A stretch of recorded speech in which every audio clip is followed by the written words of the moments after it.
अमरीकी सदर Donald Trump पर कातिलाना हमला, सहाफियों के साथ मुलाकात और अहम तरीन मौके पर डोनाल्ड ट्रंप की मौजूदगी में एक शख्स आता है।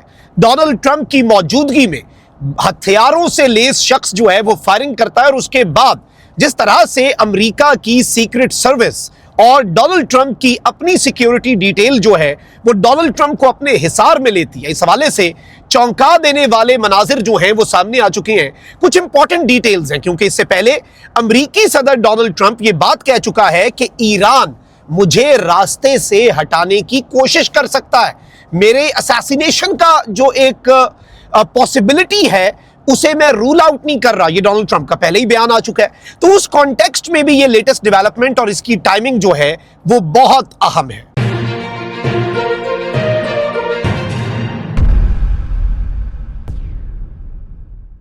बिस्मिल्लाहिर्रहमानिर्रहीम, अस्सलाम वालेकुम। मैं हूं मखदूम शहाबुद्दीन। 26 अप्रैल 2026 इतवार का दिन।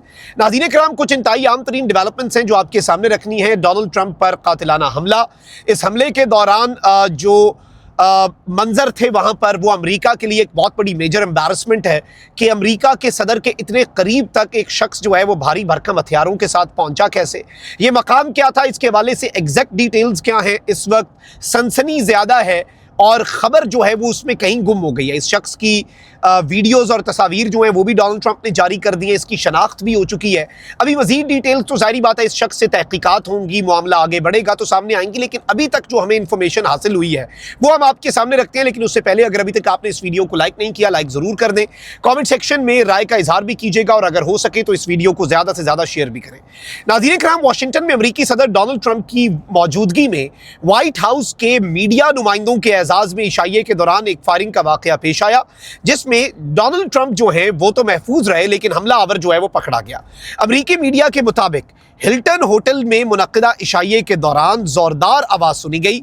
सिक्योरिटी खदशे के बाइस मुख्तसर वक्त के लिए हलचल मच गई। इस दौरान सीक्रेट सर्विस एहलकार डोनाल्ड ट्रंप को तकरीब से बाहर ले गए। अच्छा, इसकी वीडियो भी आई है, देखें। इस मकाम पर अमेरिका का सदर और नायब सदर दोनों मौजूद थे। ये बड़ा रेयर होता है कि दोनों वैसे तो किसी और मुल्क तो दोनों इकट्ठे जाते ही नहीं हैं, क्योंकि अमेरिका के अंदर एक बहुत बड़ा बहरान पैदा हो जाए, अमेरिका में एक पॉलिटिकल क्राइसिस जन्म ले ले अगर दोनों एक ही वक्त में मारे जाएं।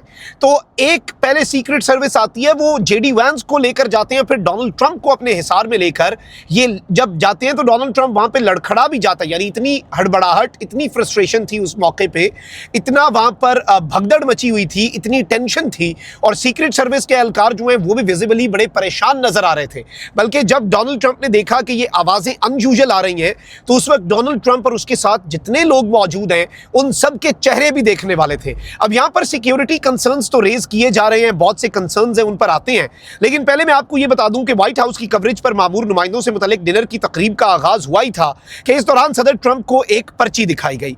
ऐसी ही पर्ची पहले व्हाइट हाउस की तर्जुमान जो है उनको भी दिखाई गई थी, जिस पर सदर ट्रंप जो है उनके एक जानिब बैठी खातून को हैरत ज़दा होते हुए भी देखा गया। अब ये भी नहीं अभी समझ आ रही कि असल उस पर्ची पर क्या लिखा हुआ था कि अचानक से ये परेशान हो गए। पहले व्हाइट हाउस की प्रेस सेक्रेटरी को वो दिखाई गई, फिर डोनाल्ड ट्रंप को दिखाई गई। डोनाल्ड ट्रंप भी परेशान नजर आया, लेकिन डोनाल्ड ट्रंप के साथ बैठी हुई खातून जो है वो उससे भी ज्यादा परेशान नजर आई। अब ये तकरीब कोई छोटी मोटी तकरीब नहीं थी। बाय द वे मैं आपको ये भी बता दूं, ये 2600 से जायद अफराद इस तकरीब के अंदर मौजूद थे। फायरिंग के बाद तकरीब के शुरका जो हैं जैसे ही फायरिंग हुई, जारी बात है उन्होंने अपनी हिफाजत करनी थी, वो मेज़ों के नीचे, टेबल्स के नीचे छुप गए। अचानक फायरिंग की सी आवाज़ गूंजी जिस पर सदर ट्रंप और दीगर शुरका अपनी नशिस्तों से उतर कर नीचे हो गए।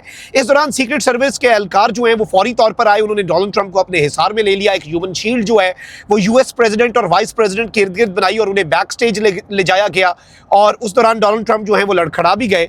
और इस सब के अंदर कई एहलकार जो हैं वो फिर उस जगह पर आ गए जहां पर डोनाल्ड ट्रंप बैठे हुए थे और उन्होंने अपनी बंदूकें तान ली। यानी दे वर रेडी कॉम्बैट के लिए, वो रेडी थे वहां पर मज़ाहमत के लिए और वो रेडी थे कि यहां पर अभी शूट आउट जो है और फायरिंग का जो तबादला है वो हो सकता है। अमेरिकी मीडिया का कहना है कि फायरिंग करने वाला शख्स जो है वो मरकजी दरवाजे के जो मीटर है उसकी जानिब भागा था और बॉल रूम में उसने सीक्रेट सर्विस के एहलकार को गोली का निशाना भी बनाया था। सिक्योरिटी हुकाम की जानिब से यह बताया जा रहा है कि जी सूरत हाल का हम जायजा ले रहे हैं, हम देख रहे हैं, बंदा तो पकड़ा गया है। अमेरिकी सदर ट्रंप ने अपने सोशल मीडिया प्लेटफॉर्म पर बयान जारी करते हुए कहा कि वाशिंगटन डीसी में यह गैर मामूली शाम थी।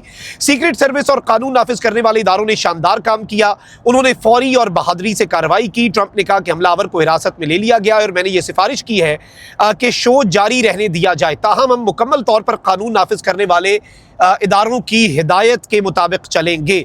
और इस हमलावर की तस्वीर जो है वो भी डोनाल्ड ट्रंप ने जारी कर दी हैं। इस सब के अंदर मैं आपको ये बता दूं कि ये जो शख्स है इसके हवाले से कुछ इंकशाफात जो हैं वो मज़ीद हमें मौसूल हो रहे हैं, वो भी आपके सामने रख देते हैं। ये 31 साल इसकी उम्र है और इसके हवाले से बताया ये जा रहा है कि ये वाशिंगटन का जो हिल्टन होटल है उसके अंदर रिहाइश पजीर था। He was a guest at that hotel और इसके पास शॉटगन थी, हैंडगन थी और मल्टीपल नाइव्स जो हैं, यानी मल्टीपल इसके पास छुरियां भी थी। ये पूरी तैयारी के साथ आया हुआ था और इसने जब चेक पॉइंट जो बना हुआ था, वैसे तो यहाँ पर कुछ साफ़ी कह रहे हैं कि सिक्योरिटी के जितने इंतजामात होने चाहिए थे वो नहीं थे। और अमेरिका के अंदर वाशिंगटन डीसी में इससे पहले भी व्हाइट हाउस के करीब एक शख्स जो है उसने फायरिंग की कोशिश की और कुछ अमेरिका के सीक्रेट सर्विस के एहलकार जो है वो बड़े तशवीशनाक हालत में अस्पताल भी मुंतकिल हुए, उस शख्स को भी मार दिया गया था मौके पर। तो ये जो वाकयात हैं अमेरिका में बड़े अनयूजुअल हैं, यानी अमेरिका में इस तरह के वाकयात यूजुअली नहीं होते, लेकिन अब इस तरह के वाकयात बढ़ते जा रहे हैं। इसमें एक और चीज़ ये नाज़रीन कराम के इस शख्स के ऊपर फेडरल चार्जेस जो हैं वो फाइल कर दिए गए हैं। डीसी के यूएस अटॉर्नी जो हैं उन्होंने अनाउंस किया है फायर आर्म्स जो हैं उसके साथ ही साथ फेडरल ऑफिसर के ऊपर डेंजरस वेपन्स का इस्तेमाल करना। फिर इस सब के अंदर इन्होंने कहा है कि भाई इसे सोमवार के दिन हम मजिस्ट्रेट के सामने पेश कर देंगे और बाकी चीज़ें जो हैं वो भी एज इट इज़ हो जाएंगी। लेकिन ये मामला अच्छा खासा पेचीदा भी है, अच्छा खासा परेशान कुन भी है और अमेरिका के अंदर भी जिस तरह से इस वक्त सिचुएशन है उस पर बहुत से सवालात उठ रहे हैं। इससे पहले डोनाल्ड ट्रंप जो हैं बहुत से लोग इसे इसके साथ कनेक्ट तो कर रहे हैं, लेकिन ये जो हमलावर है इसके रूट्स या इसके जो आइडेंटिफिकेशन हुई है उसका कोई ऐसा लेना देना सामने नहीं आया। लेकिन बहुत से लोग इसे ईरान के साथ लिंक करने की कोशिश कर रहे हैं कि ट्रंप ने पहले ये बात की हुई है कि भाई ईरान जो है वो मुझे रास्ते से हटाने की कोशिश कर सकता है, वो मुझ पर असैसिनेशन अटेम्प्ट जो है वो यूएस के अंदर। अब जाहिर बात है ईरान अगर असैसिनेशन अटेम्प्ट करता है, ईरान के पास ऐसा कोई मिसाइल तो है नहीं कि वो डायरेक्ट मारे, लेकिन इस वाक़े के अंदर ऐसी कोई पॉसिबिलिटी अमेरिका भी नहीं डिस्कस कर रहा, ना ही ऐसी कोई सामने आ रही है। अलबत्ता lot of social media reports वो ऐसी इंडिकेशंस दे रही हैं, सोशल मीडिया पर कुछ रिपोर्ट्स ऐसी जारी हो रही हैं कि जी ऐसा हो रहा है। अलबत्ता इस हवाले से हमने यूएस मीडिया को देखा, मुतअद्दिद चीज़ों को चेक किया, इस शख्स की शनाख्त जो हुई है, इस शख्स का जो ट्रैक रिकॉर्ड है, हर चीज़ को देखा गया, तो ऐसी तो कोई चीज़ नहीं है। अब ये किस चीज़ से खाइफ था, क्यों इसने इस पूरे इंसिडेंट ये कॉज किया, क्यों इसने पूरे इवेंट को सैबोटाज किया, ये तो तहकीकात के अंदर पता चलेगा और जाहिर बात है कि इससे इंटेरोगेशन हो रही होगी। और अभी तो इसके ऊपर बस चार्जेस जो हैं वो फ्रेम कर दिए गए हैं और इसे मंडे को मजिस्ट्रेट के सामने पेश किया जाएगा, इसका ट्रायल होगा। लेकिन एक बहुत बड़ा सवालिया निशान जो है वो खड़ा ज़रूर हो चुका है एक ऐसे मौके पर जब बहुत कुछ साइमल्टेनियसली अमेरिका के लिए चल रहा है, बहुत सी अमेरिका के अंदर चीज़ें जो हैं वो तेज़ी से तब्दील हो रही हैं। बट इवन अभी मिड टर्म इलेक्शंस जो हैं वो भी सर पे हैं, डोनाल्ड ट्रंप की पॉपुलैरिटी पर क्वेश्चंस रेज हो रहे हैं, तो इसे बहुत से लेंस और बहुत से एंगल्स जो हैं उनके साथ इसे अटैच किया जा रहा है, इस खबर को, इसे उस कॉन्टेक्स्ट में भी देखा जा रहा है। मज़ीद डिटेल्स आती हैं तो आपके सामने रखेंगे। पीस डील और मुज़ाकरात के हवाले से भी कुछ खबरें हैं, लेकिन वो अगले व्लॉग के लिए रख लेते हैं। अभी हम आपसे लेंगे इजाज़त। अल्लाह निगहबान, पाकिस्तान जिंदाबाद।